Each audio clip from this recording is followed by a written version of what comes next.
Thank you, Katrina. It was really interesting hearing that it did happen to NIC.LV that Facebook took down your page. My personal experience is with IBF.LV, a hobby project. We did lots of educational videos and live streams about the crypto. And we were exploring Bitcoin and lots of other things. We were actually we were the channel who created Mr. Bitcoin, the guy whose code runs in the Bitcoin core. And at one point, Facebook made a decision. Well, crypto is potentially dangerous, and there are lots of scams involved in it. And they took down over 800 of our videos, just like that. And all our, like 2/3 or even more of our content has disappeared forever. That is one of the things. So one of the main things of DNS, of course, is to simplify. Yes? To simplify IP addresses and the whole system in human-readable format. Do we agree? Yes. Yes. And at the same time, if we look a little bit deeper in it, should we talk about Web3 domains? Yes. And the question is, are Web2 domains for companies or for individuals? Does your company has a domain name and a website? Can you raise a hand? Does your company has a website? Yes? So, okay, we can nod, of course. Does your website? Yes. Do you have your own website as well? Katrina? I used to have, yes. You used to have, so Yes. you don't have it anymore. I don't know. No, I have my own domain names. And it would be Katrina.LV? Katrina.LV and then Sataki.LV, yeah. Ooh. If we have Mara here, please come to me. I will gift you. There's 1 hour gap. I own Mara and Mara.LV. Oh. Come to me and I'll gift it to you. Yes. 1 hour. So, Web3 space is created.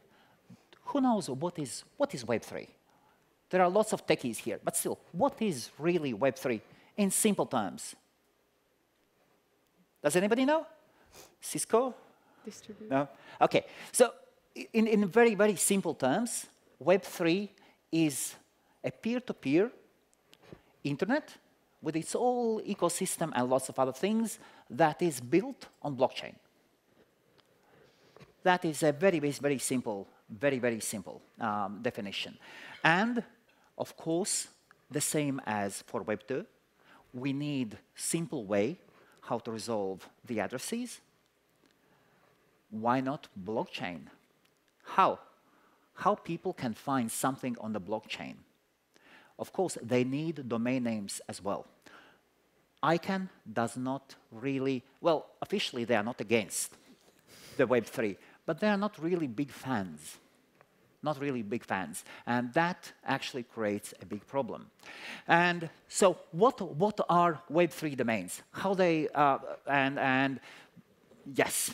So there are on Web3 domains. Web3 domains are built on blockchains that offer smart contract functionality. Who knows what are smart contracts?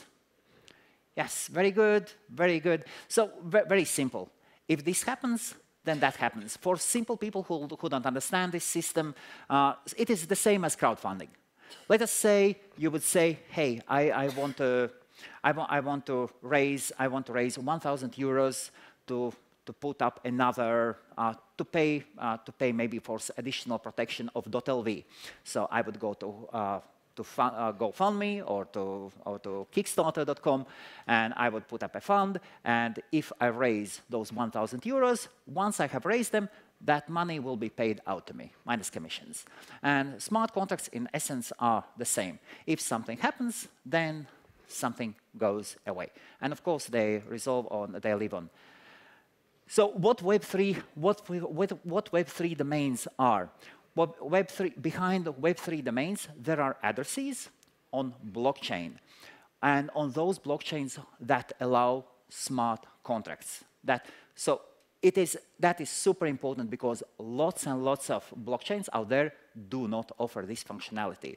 For example, the major one, Bitcoin. So the gentleman is definitely, does Bitcoin have a smart contract? No? And just because of that, we see that there is Bitcoin Cash. And after Bitcoin Cash, there was Bitcoin Satoshi Vision with their own Messiah, and that is a different topic. And Bitcoin Satoshi Vision actually has rich smart contract functionality. So yes, so Web3 domains are, behind them, there are addresses. And on these addresses, developers can build smart contracts. If this happens, then that happens. If you send me 1 Ethereum, then automatically I will send you that coin or that happen. And there are email systems that are being developed and websites and lots of other things. And developers can, in essence, build 100,000, even 1 million, if the platform allows, contracts on one address. So there are. And here's a tricky thing. Web3 officially is advertised as, hey, we are decentralized.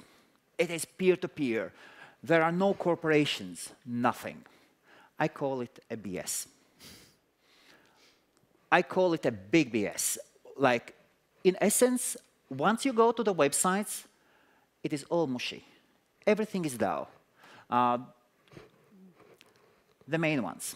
Unstoppable domains, a proper corporation, a proper company. I believe they are at A series around now. They keep attracting investors.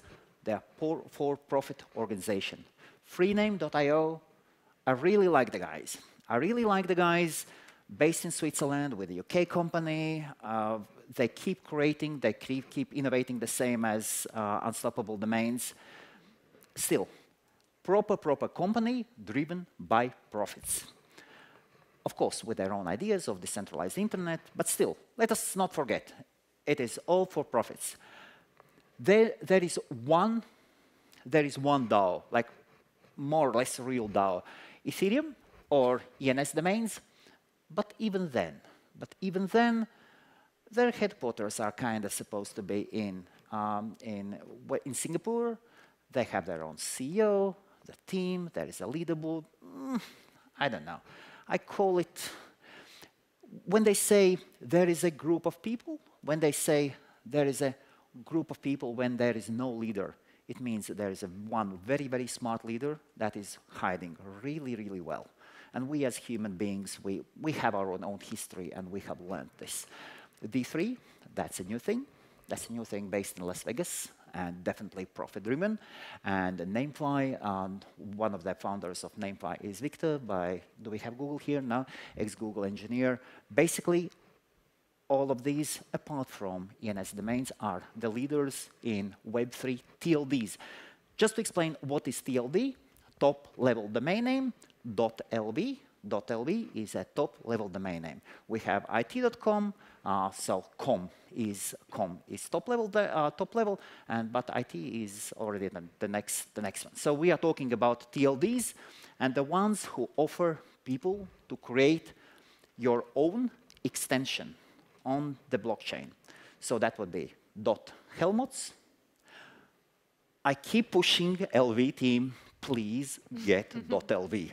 Please. The main blockchains that are currently used, the list is huge. And this is just the main. This is just the main list. So Ethereum are the leaders. They are the #1 and the safest blockchain out there that support smart contracts. Then there is Polygon. Okay, yes, sorry, that is my mistake then. Okay, Binance Smart Chain, Solana is there, Avalanche is there, and there are many others. Many others. So this is just a sample from a website of Unstoppable Domains. When you go and look on which blockchain you can have your own TLD, they would actually use, here you go and make a choice. This is not a case anymore of ENS saying that, hey, you can have traditional DNS dot something on some few chains. Now the list gets bigger and bigger. Everybody says, well, blockchain is the next evolution. Are blockchains vulnerable? What do you think? What are your thoughts? Are they safer? Who knows?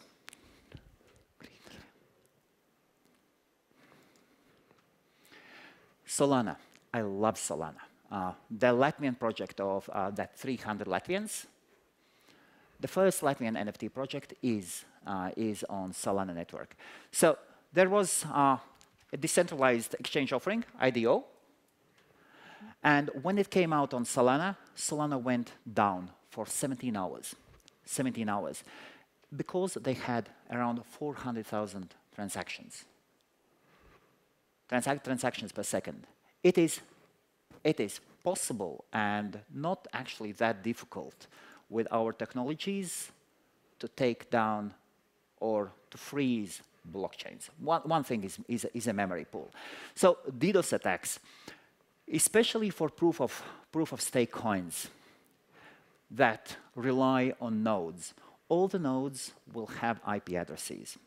Some chains are more private than others. I know that PIVX are very, very careful that not displaying the IP addresses of their nodes. And still, once you have a wallet running, it will show the connections. You can go to GitHub. You can look up those IP addresses. You can go deeper, and you will find the main nodes. And attacking those nodes will freeze and will properly damage the chain. Other risks. Now, some will hate me. Now I'm closing down. OK, smart contract vulnerabilities. That is one thing. Transaction flooding. This is a thing. Sometimes people say, hey, and when people enter cryptocurrencies, they say, hey, I will launch a cryptocurrency. I have an idea. Why not make a zero-fee one? Why do we have to pay fees? If it is internet, I will pay for my nodes. My community will pay for the nodes. Transaction fees are super important. Super important. Transaction fees are the first reason. It is not for node holders to get their money. Transaction fees protect from flooding with spam requests and overfloating the chain. So 51%, that is more for proof of stake. That is a different topic. Somebody takes over, then they can start rolling back the blockchain.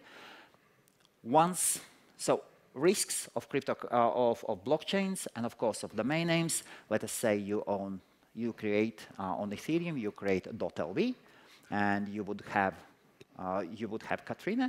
Katrina.lv. Katrina, and if somebody gets your credentials, if they take over your Katrina.lv, you cannot reverse it. You cannot reverse it. Once credentials are stolen, it is gone. That's a huge plus for traditional DNS, and huge minus for decentralized for decentralized systems. Now, one of my favorite ones. There is a reason why HR departments do not like dealing with programmers. Programmers are the backbone of internet. But their human abilities, their empathy, could be much, much better. It is very difficult to deal with most programmers. We would all agree. Programmers usually, the better the programmer, the more successful he or she is. Usually relatively young people who haven't had painful experiences in life. I have seen lots of programmers who actually say that, hey, social systems are not needed. There are no vulnerable people in the world. That's young people, and those people are building peer-to-peer internet on the blockchain. That comes with their own risks as well. So there are problems regulating it, and another thing, it creates competition to ICANN. ICANN is slow. ICANN are mostly older people. Blockchain is mostly compiled. No, but that's true. Oh, That's true. Fair enough, yes. Yes, blockchain is mostly all about the young people. They don't want to talk to each other. They don't want to listen to each other. you are dumb, no, you are dumb, your approach is dumb, and blockchain and Web3 domains do sometimes say lots of ugly things and untrue things on Facebook. Let us say, for example, the Freename that I love Freename team. And Freename quite often, they push ads. They say, Web 2 is dead. Still they use Web 2 domain name, freename.io. But that is what they do. And because of that, we are still having like competition to ICANN. They are creating lots and lots of issues because of that. And we will see where it goes. Any questions? What is next? Do you have a Web3 domain name? What is your Web3 domain name? My last name. On which one? Is it on Ethereum? Ethereum. Of course. Good choice. Thank you, Helmut.